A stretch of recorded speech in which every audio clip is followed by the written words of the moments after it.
Are live, everyone. Welcome to the Alien Spaceship Late Night Live. We are walking around the spooky garden at night and looking at more of the different plants. Okay, and this time I hear something, but I don't really see as much as before. So like yesterday there was some activity, but right now I'm not seeing as much activity. Right. And yeah, so tonight it's not as cold as it was the other night, but there is something. There is lurking critters within the woods. We are seeing some lurking critters walk around these woods, this garden. I just heard something, but they are still hiding in the shadows.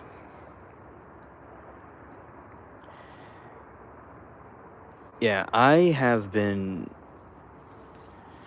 had a salad earlier that I made from the garden food that I harvested on the stream yesterday. I'm glad that I did that. It was nice, fun to do, and with everybody here, and I had some of it today, so that's nice. Soon, when it gets better, the weather gets a little bit warmer, I'll plant some of the other types of plants. And what y'all are looking at is just ornamental plants, and we're just observing to see if we're gonna see any woodland creatures walk around. Also, they're mainly quiet right now, just kind of lurking over there. They were coming out yesterday, so yeah. And this is a elderberry tree. It has, first you see the flower has nice fragrance to it.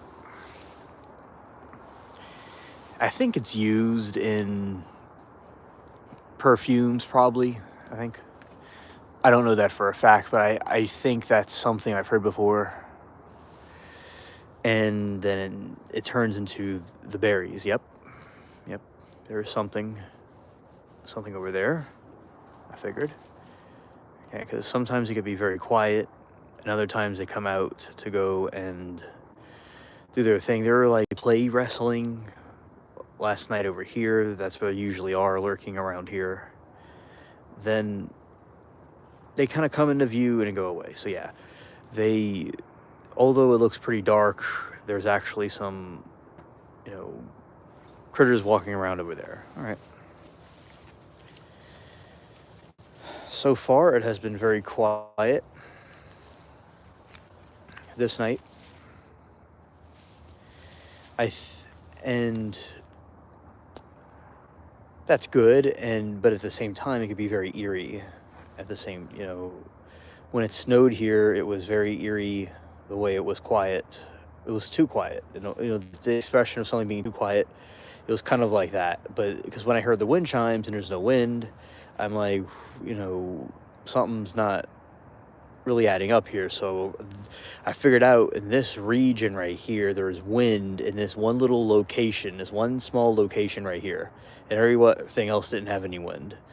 So that was the explanation for that, because usually it's, what's causing all that racket, but that's what it was. Yeah, the wind chimes are around, but they're not on the tree right now.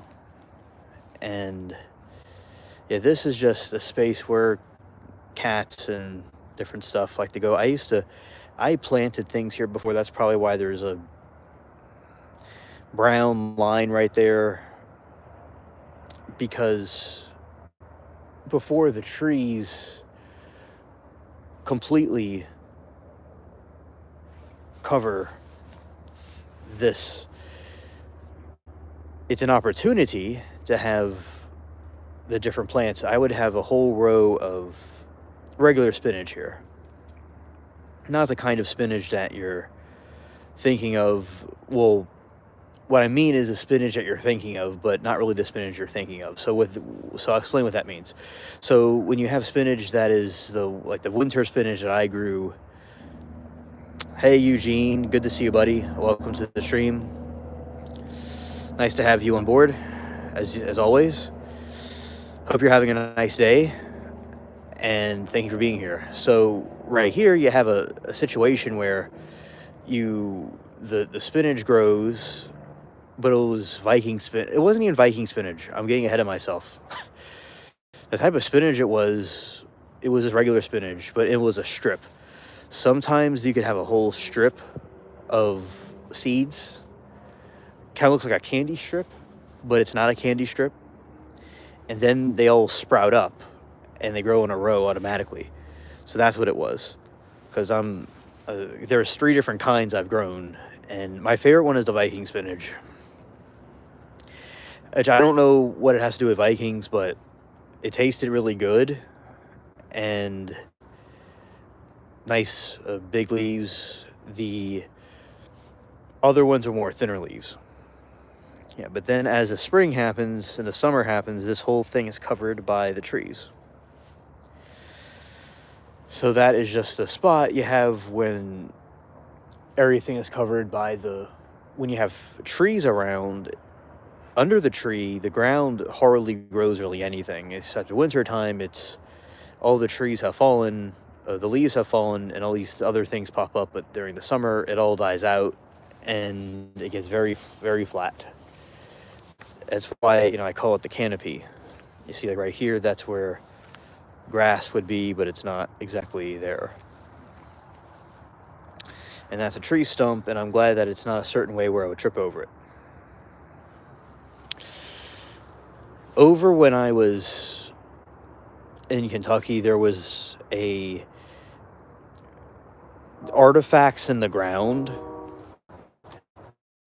and there was a tomahawk that was found in the ground, and I just really, before my family, part of my family over there moved to Florida. Before that, I was like, shout out to Mermaid. I like her videos.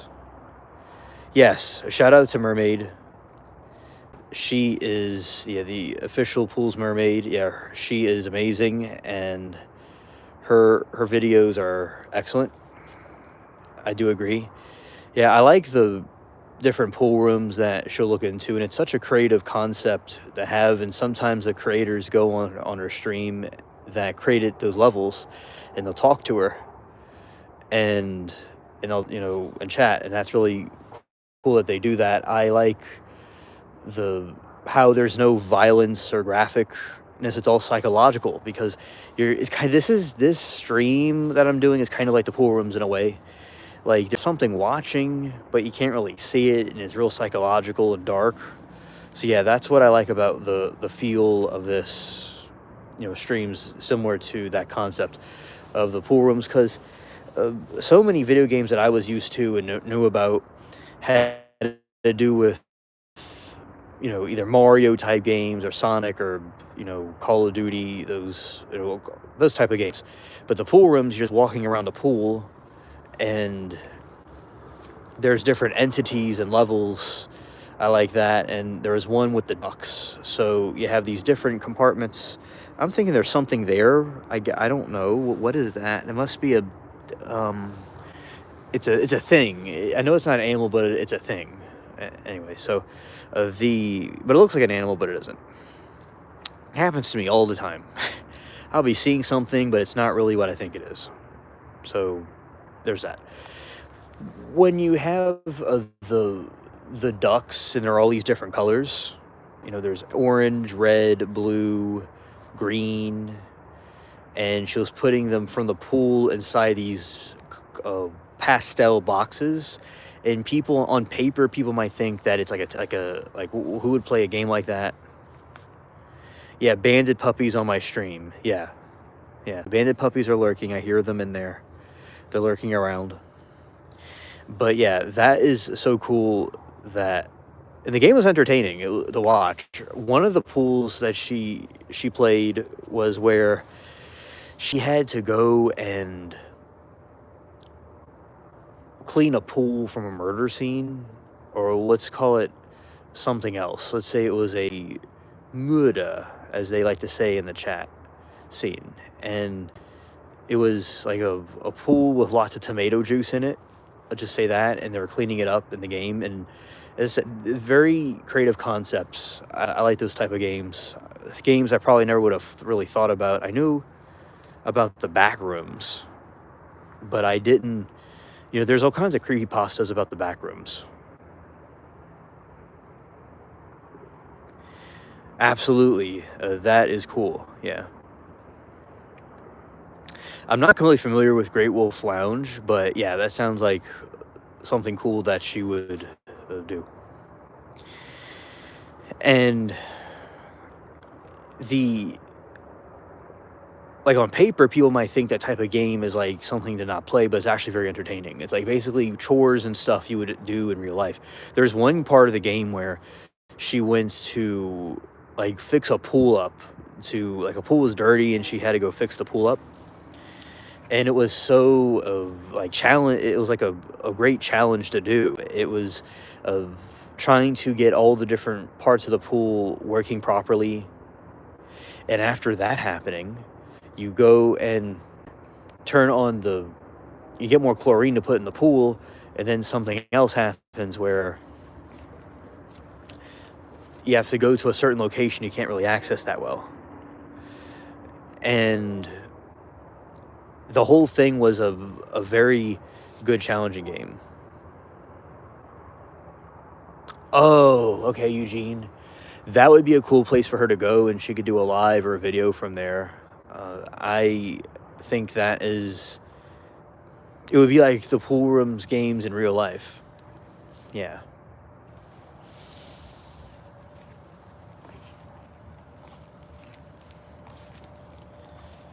Okay, and yeah, I think water parks and stuff like that is a good thing to have a game about. And that's basically what it is a lot in those pool rooms games, because the the people in the games will be absolutely like 100%. Like it's quiet and silent, but you could also go down the slides. So in her game, you could go down the slides, and you kind of like want to go wee, and it looks like a cyclone. Like you have these different patterns and colors as you're going down them, and it's like that in real life. When people go and the real games, and not the real games, but the real amusement parks.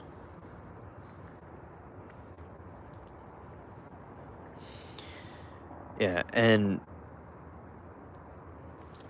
I I always wanted to go and do the log rides, and that's what I did when I was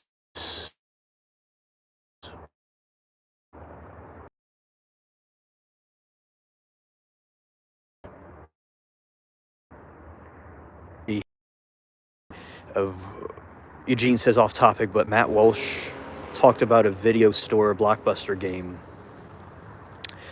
I think that is on topic, technically, but really, a Blockbuster. Let's see, about a video store. That type of game would be, that sounds like an interesting concept. The concept of having a game like that where you go and I guess work at Blockbuster, I suppose. That's really interesting. And you're like, for instance, you're going to be working at Blockbuster and you're just putting cassette tapes. You see, I did it again, chat. I acted like a moron again. It's not cassette tapes, it's VHS tapes. When you're putting VHS tapes on, the shelf. That's basically what it is. I suppose, I don't really know, but do you like give customers candy too? It's, are you just walking around? It seems like an interesting concept of a game to have.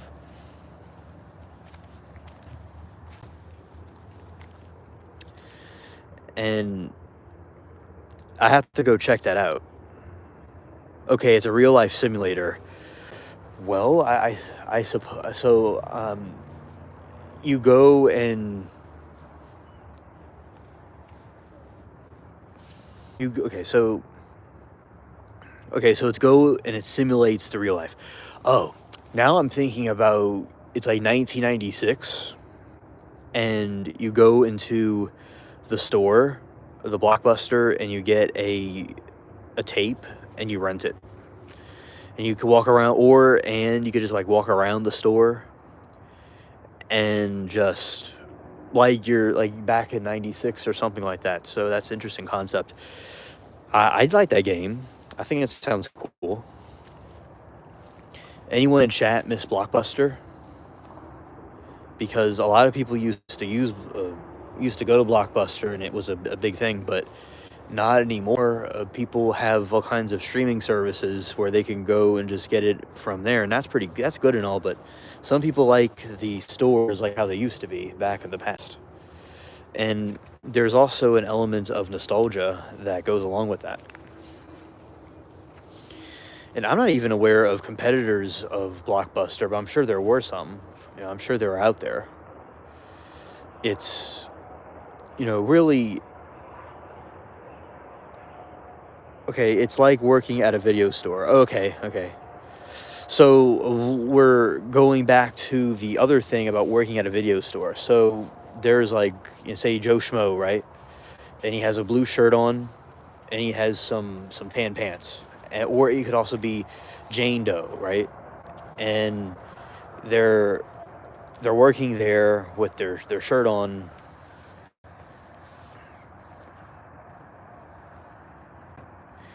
Video Time, mom and pop video stores. Ah, okay. It's not even Blockbuster itself. It's similar to Blockbuster. I got you. Okay, so the concept's similar to Blockbuster. That brings me back to another thing. So back in the past, when I was in Mississippi, there was at the camping ground, there is a mom and pop like rental thing. So the people that had the trailer park also had we could rent some videos and some DVDs. That was pretty cool. So yeah, you're just going to a regular video store and someone works there and they're just putting, tapes on a shelf and selling tapes to people, and they kind of like a Blockbuster feel to it. So that sounds like a good a pretty interesting game to play that should be definitely considered. Thanks. It's almost like going in a time machine. So I like these simulating games because it's a time machine for people to see what it was like to really be there, be back in that time. For those that were there, and now you're like going back to that era. So with these types of simulations, these simulation games, I think are very good ideas.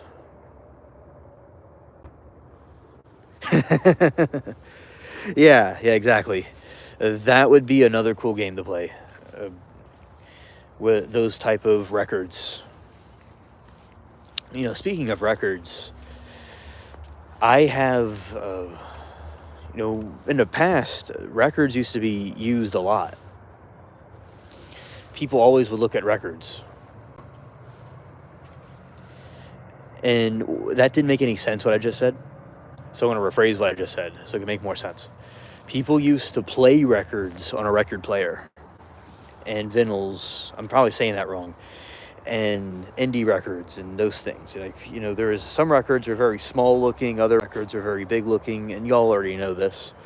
And when people would do that, they would be able to play their music on it, but now we have everything's digital. Before that, they had CDs, and they had things you could download online. So it's very changed, but there's still record players that are being sold, and there's people that still buy records.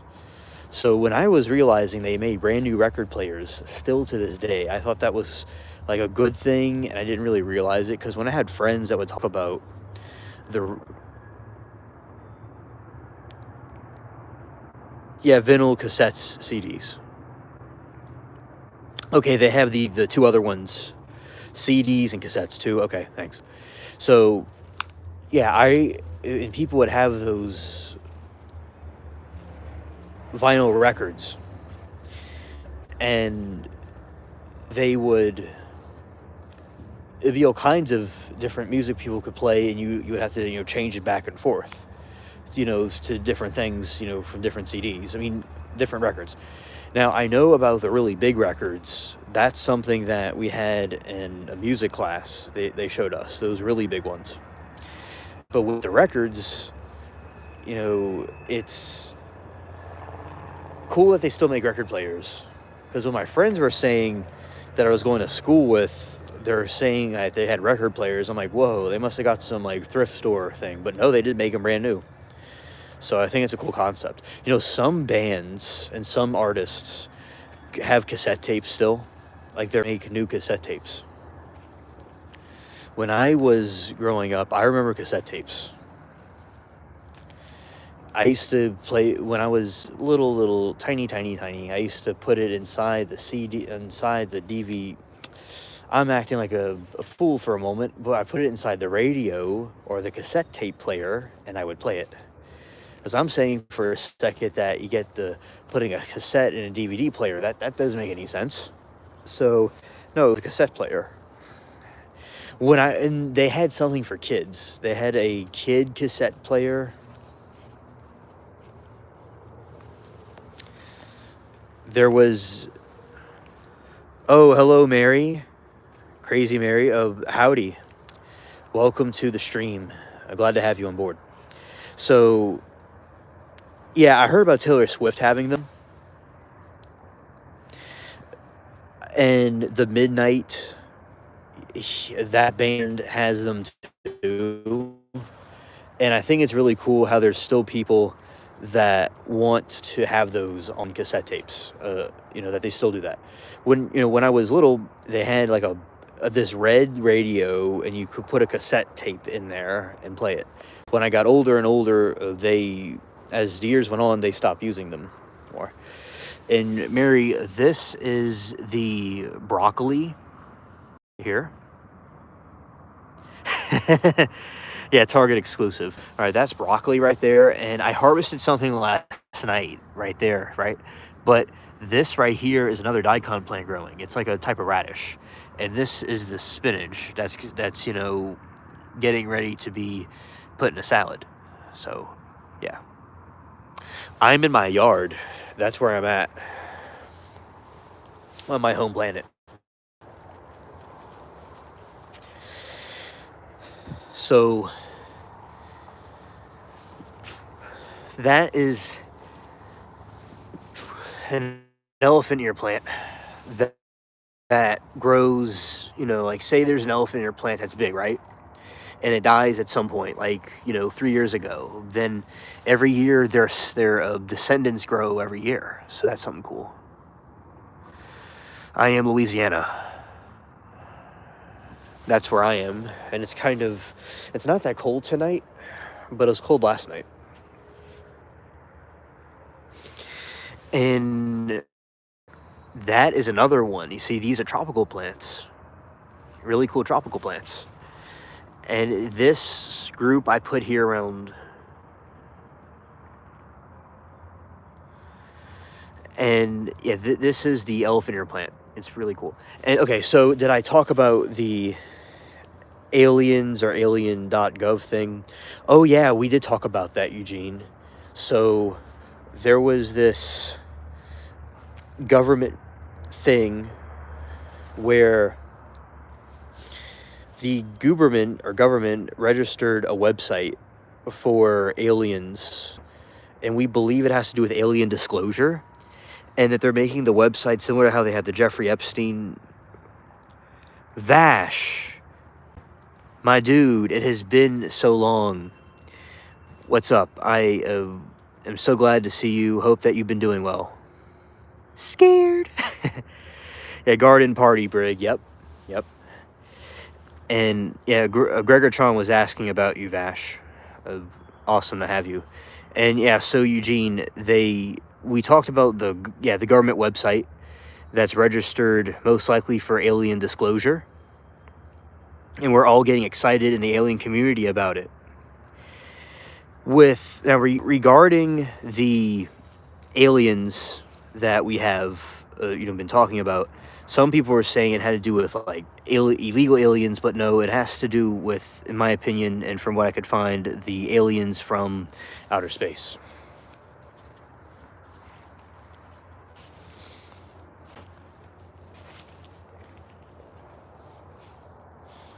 Right, and that's a pyramid right there, kind of covered by different vines and stuff. Yep, out in space. Yeah, on a different planet. Yeah, this one's coming up. And if there's like mild winters, it happened a couple years ago, like in 2020, and these elephant plants will take over everything. It looks really nice, and they could get really, really tall. But when winter happens, they die down. And all these different little flower plants are plants that hide. They just come here when it's winter. They blow in.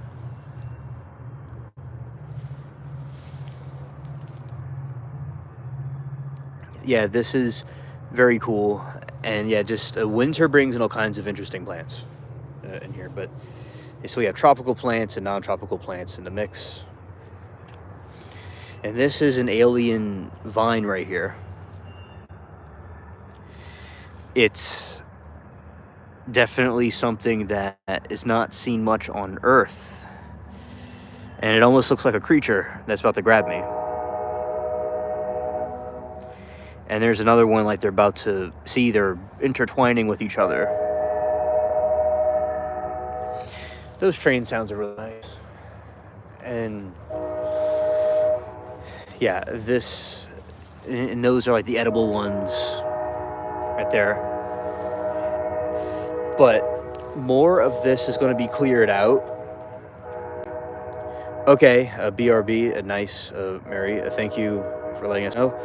So right here is where I'm going to clear this out and put more plants here.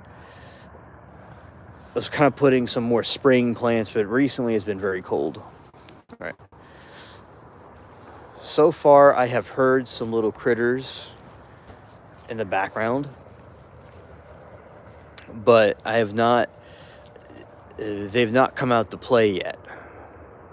The banded puppies. They haven't come out to play.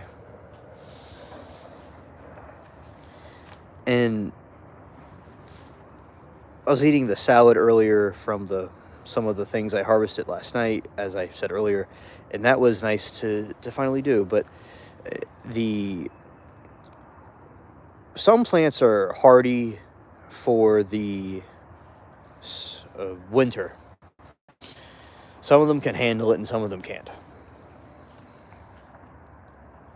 I usually would think that no plant could really handle it, but there are some that are designed for it in certain regions, and that's why you have different seasons. And there is, green peas that are good for soil, right? Yeah, so with the aliens, to explain my theory about that, is that I think people who are, people over time that try to go and say aliens were not real or aliens weren't true. A Rug Allah. Okay. Yes.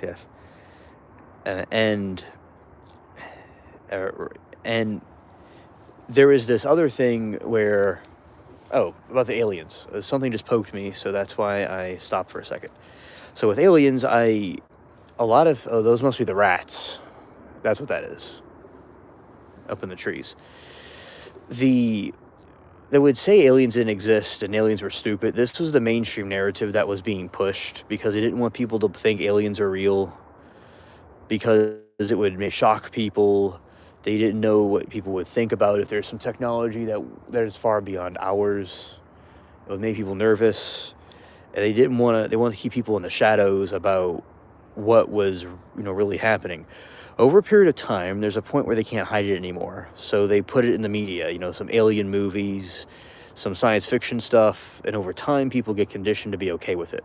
So when you have that happen, and people are getting more used to the alien theories coming out, they eventually release the information, and as the public outcry, yep, up there.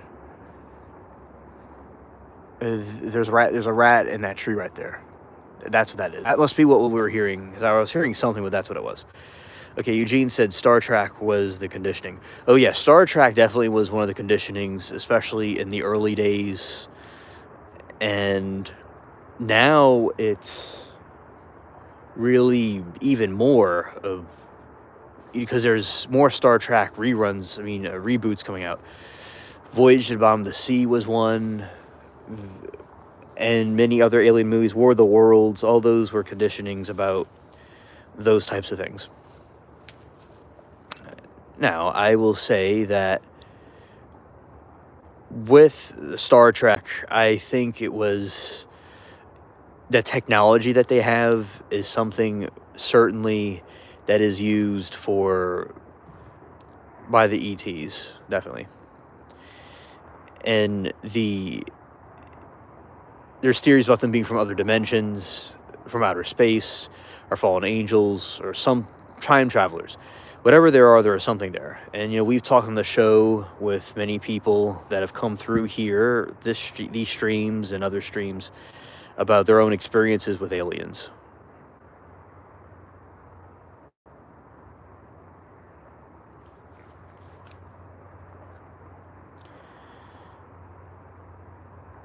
Eugene said War of the Worlds was the shock and latter was the awe. Yeah. Yeah. Yeah, you have different movies and different things that will kind of foreshadow different types of scenarios. Because there's some that are shocking, others are awing, and I think the real situation would be somewhere in the middle.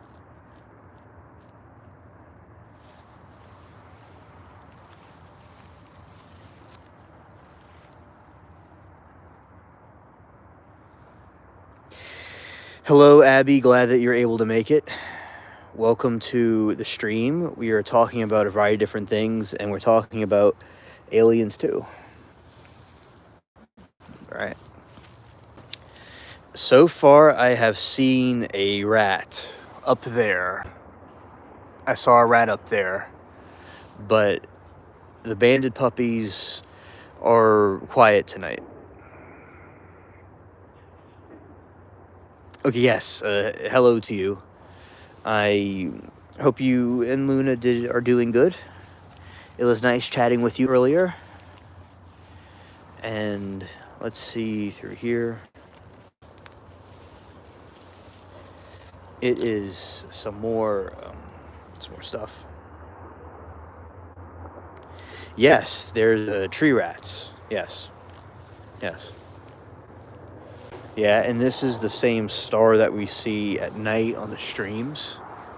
That one right there.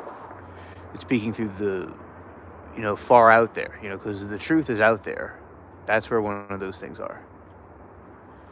Oh, I did not feed the banded puppies tonight because they were not around.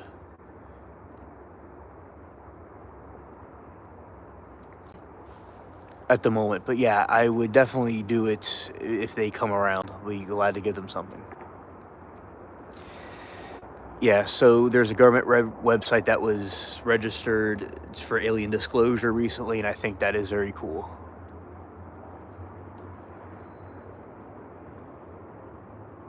Oh, glad that she is sleeping. That is awesome.